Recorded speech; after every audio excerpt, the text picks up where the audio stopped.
มาอีกดีนะวันนี้ฮะถึงมากินตำข้าวปุ้นกันเบิ่งกันเลยไปเบิ่งกันเลยนี่เอาไปพี่น้อง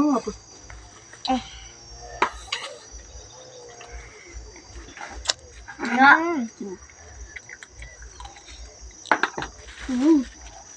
เข้าไปได้ครับแซ่บๆกันเลย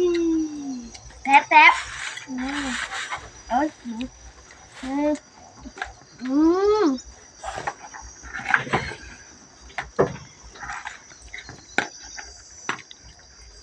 ผักบง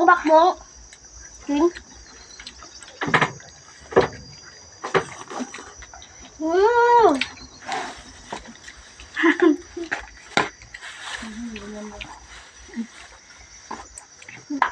แซ่บพี่น้องนี่นะ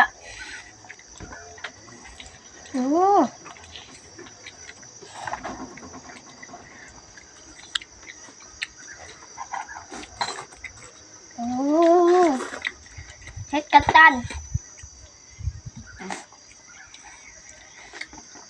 ันเนาะมากินกันลอ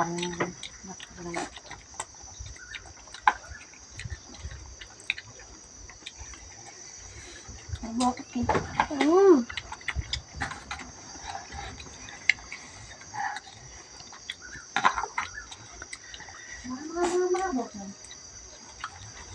มาเด้อมันกินน้ำกัน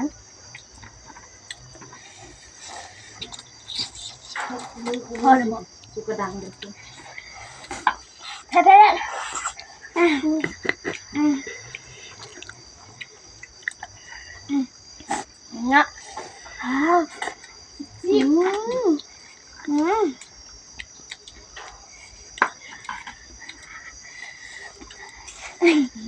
อยู่นาเนาะมากินครับคุณอยู่นากินกันมันก็เสียบ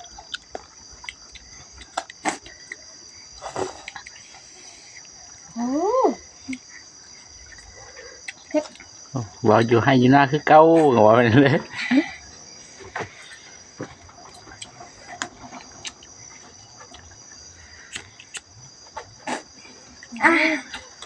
อร่อยมากๆ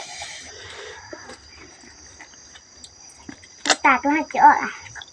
ถ่ายคลิปอะไรนะอยู่ให้อยู่นาคือเก่าเดิมมากินกันแซ่บๆลองกันเลย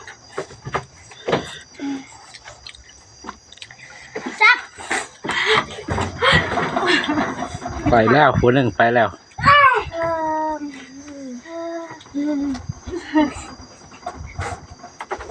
จบคลิปด้วยดี